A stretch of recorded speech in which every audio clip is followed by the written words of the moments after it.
কোরআনের সূরা নাম্বারগুলো এক পাশে লিখবেন 1 থেকে 114, আর প্রত্যেকটা সূরা নাম্বারের পাশে আয়াত সংখ্যাটা লিখবেন। আয়াত সংখ্যাটা লেখার পর প্রত্যেকটা সূরার নাম্বারের সাথে আয়াত সংখ্যাটা যোগ দিবেন। যোগ দেওয়ার পরে আরো 114টা নাম্বার পাবেন। তাহলে মজার ব্যাপার কি জানেন, এই 114টা নাম্বারের 57টা জোড়, 57টা বেজোড়। শুধু তাই না, ওই জোড় সংখ্যার যোগফল যোগ করলে হয় 6236 টোটাল নাম্বার অফ আস। আর বেজোড় গুলো যোগ করলে হয় 6555 করে দেখেন ভাই, তর্কের কিছু নেই। তো এই 6555 কই থেকে আসলো? আপনি 1 থেকে 114 যে সংখ্যা সূরা আছে, আপনি এগুলো যোগ করেন। 1 এর সাথে 2, 2 এর সাথে 3, 3 এর সাথে 4, 70 এর সাথে 71, এভাবে যোগ করে আপনি 114 পর্যন্ত যদি আসেন, তাহলে সেই সংখ্যাটা হবে 6555।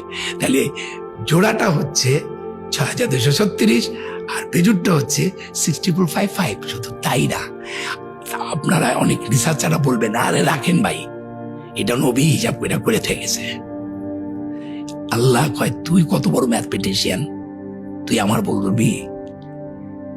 এর পরের যে ঘটনাটা সেটা আরো ভয়াবহ, ভেরি ভেরি ইন্টারেস্টিং ম্যাথমেটিক্যালি।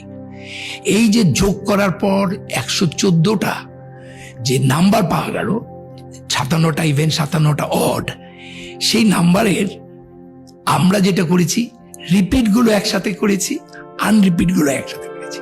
74টার মতো রিপিট আছে, এই আছে। এই রিপিট নাম্বারের যোগফল হচ্ছে 7906, রিপিট নাম্বার গুলো যোগফল। আর আনরিপিট নাম্বার যোগফল হচ্ছে 4885। এবার 7906 কে 4885 দিয়ে ভাগ দেন, it is 1.618 golden ratio. Can you imagine? আপনি চ্যাপ্টার আর ভ্যাস নাম্বারকে যোগ করার পর রিপিট আনরিপিট করে আলাদা করবেন, তারপর রিপিট নাম্বারগুলোকে আনরিপিট নাম্বার দিয়ে ভাগ দেওয়ার পর গোল্ডেন রেশিও হবে। আমি 15 দিন নিজে মাতবুরি করে এই বানাইতে চাইছিলাম, আমি 15 ডেজের দিন অসুস্থ হয়ে গেছি।